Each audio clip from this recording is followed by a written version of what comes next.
बिस्मिल्लाहिर्रहमानिर्रहीम। अस्सलाम वालेकुम नाज़रीन, आप यूट्यूब चैनल देख रहे हैं। मैं इमरान खान हूं। वज़ीर आज़म जो है वो अल्लाह ताला का इतना शुक्र अदा नहीं करता जितना वो शुक्र अदा करता है आसिम मुनीर का। और सारे के सारे आसिम मुनीर को ऐसे उठाकर रखते हैं, पीएमएलएन के हर जगह पोस्टर लगते हैं, साथ आसिम मुनीर साहब का लगता है। उनके दिमाग में ये बात नहीं है कि हम फौज के साथ जुड़ गए हैं या हम एक बी टीम बन गए हैं मिलिट्री एस्टेब्लिशमेंट की, या मिलिट्री एस्टेब्लिशमेंट को भी अब शर्म नहीं आती कि लोग उनके बारे में क्या सोचेंगे। नहीं, वो बिल्कुल अब बेहिस हो गए, उन्हें इससे फर्क नहीं पड़ता। तो पाकिस्तान तहरीक इंसाफ ने कहा जी हम 9 अप्रैल को रावलपिंडी में जलसा करना चाहते हैं। उन्होंने जलसे के लिए परमिशन मांगी है कि लियाकत बाग रावलपिंडी में डिप्टी कमिश्नर को उन्होंने दरखास्त दी है। तो इजाजत मिलना तो बहुत मुश्किल है जलसे की, और पाकिस्तान तहरीक इंसाफ की ये जो लीडरशिप मौजूद है, अगर ये जलसा करती भी है रावलपिंडी में, तो इमरान खान की कॉल के बगैर कितने लोग निकलते हैं महंगाई के खिलाफ, ये भी एक बड़ा सवाल होगा। वैसे हुकूमत को चाहिए इनको इजाजत दे दें, देख लेते हैं महंगाई के खिलाफ कितने पाकिस्तानी बाहर निकलते हैं, क्योंकि ये कॉल इमरान खान की नहीं होगी, ये कॉल पाकिस्तान तहरीक इंसाफ या अपोजिशन की होगी। तो देख लेते हैं कि लोग इसके बारे में क्या करते हैं। नाज़रीन, अमेरिका के अंदर ना दौरान जंग आर्मी चीफ तब्दील हो गया। कितनी मजे की बात है, इसका मुझे नाम भी नहीं पता था। अमेरिका जंग लड़ रहा है, कभी इधर लड़ता है कभी उधर लड़ता है, इतना बड़ा मुल्क है, सुपर पावर है, सबसे बड़ी फौज है, मुझे पता ही नहीं था कि आर्मी चीफ कौन है। और पाकिस्तान के बाहर जनाब हर मुल्क के साथ हमारा आर्मी चीफ डील करता है, अमेरिकन आर्मी चीफ का हमें पता ही नहीं। जनरल एंडी जॉर्ज, उसको फारिग कर दिया वजीर दिफा ने। अंदाजा करें आप, पीट हेग्सेट जो है वो वजीर जंग या वजीर दिफा उसको कहते हैं। एक वजीर दिफा ने आर्मी चीफ उठा के बाहर फेंक दिया। उसने कहा हटाओ इसको, उसने कहा रिटायरमेंट लो, फारिग है, सैक कर दिया। आर्मी चीफ वजीर दिफा ने उठा दिया। पाकिस्तान में ख्वाजा आसिफ ये सोच सकता है? और ख्वाजा आसिफ कई दफा उस प्रोटोकॉल में फंसा हुआ होता है जहां से आर्मी चीफ गुजर रहा होता है या कोई नीचे वाला ऑफिसर गुजर रहा होता है। ख्वाजा आसिफ की औकात एक सेक्टर कमांडर जैसी भी नहीं है, बल्कि वहां पे जो छोटे मोटे और ऑफिसर होते हैं, कर्नल बर्नल होते हैं, उतनी औकात भी नहीं है, बल्कि उससे नीचे जो है वहां जो मेजर और कैप्टन होते हैं, ख्वाजा आसिफ की उतनी औकात भी नहीं है। तो पाकिस्तान के अंदर एक इदारा रूल करता है अपनी एजेंसियों के जरिए से। पाकिस्तान में अवाम रूल नहीं करती, ना अवाम के मुंतखब नुमाइंदे रूल करते हैं।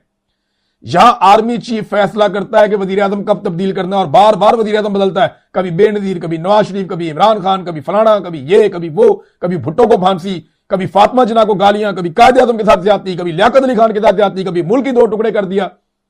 तो आर्मी चीफ पाकिस्तान के अंदर स्याह और सफेद का मालिक बना हुआ है।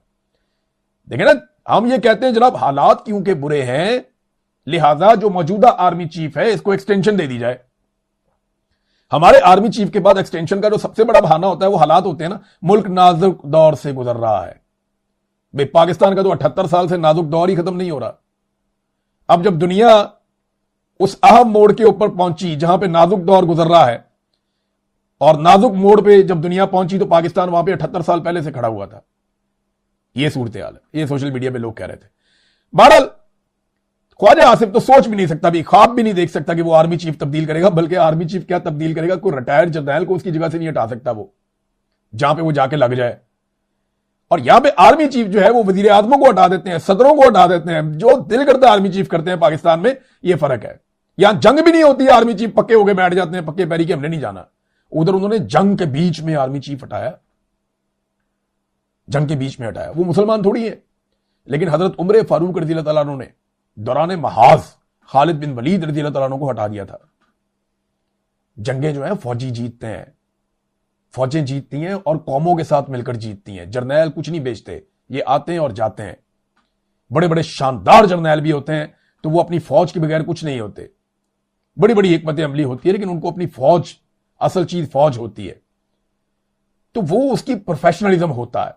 अब पाकिस्तान के अंदर जनाब यहां पे आवेगा वही बिगड़ा हुआ है, जिसका दिल करता है जब आके बैठ जाता है, और जब तक दिल करता है तब तक बैठा रहता है। इमरान खान, जिसको सारी जिंदगी पाकिस्तान की एस्टेब्लिशमेंट ने, उनके टाउटों ने और इमरान खान के सियासी मुखालिफिन ने इसराइल का एजेंट करार दिया, आज वो इमरान खान पाकिस्तान का सबसे मकबूल लीडर है, उसे पाकिस्तान के नेशनल टेलीविजन पे नहीं दिखाया जा सकता, क्योंकि मिलिट्री एस्टेब्लिशमेंट का हुक्म है।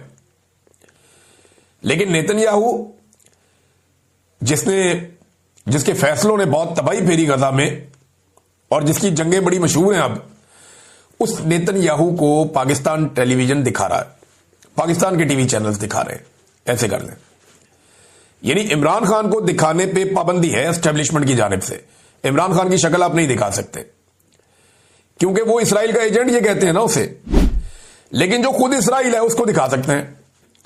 पाकिस्तान में अब फलस्तीन का झंडा उठाएंगे, आपको मारा जाएगा, गिरफ्तार किया जाएगा, तशद्दुद किया जाएगा, लेकिन पाकिस्तान के टीवी चैनल्स के ऊपर इसराइल का झंडा दिखाया जा सकता है। प्रॉब्लम नहीं है। मनादिर हमने अब देखे हैं, ऐसा नहीं है कि मैं अपने से बात कर रहा हूं, ये मनादिर देखने के बाद मैं आपको एग्जैक्टली रिपोर्ट कर रहा हूं और साथ साथ आप ये तस्वीरें देख भी रहे हैं। ऐसा नहीं है कि मैं जुबानी कलामी बात कर रहा हूं। जब ये इमरान खान के खिलाफ तहरीक लबैक काम कर रही होती थी ना एस्टेब्लिशमेंट की ईमा पे, उस वक्त वो सारे मौलवी पेश होते थे, आगे आगे होते थे। थोड़े दिन पहले एक मौलवी कह रहा था कि छोड़ें जी, कोई बात नहीं, वो खातून का मामला आप अल्लाह पे छोड़ दें, वो इसराइल को पसंद करती है या नहीं करती।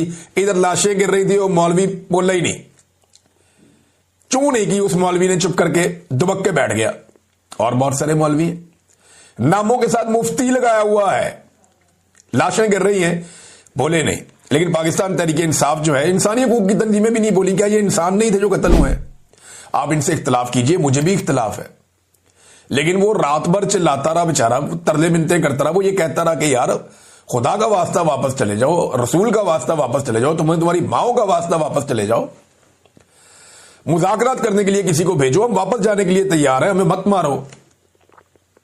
लेकिन रियासत ठान चुकी थी।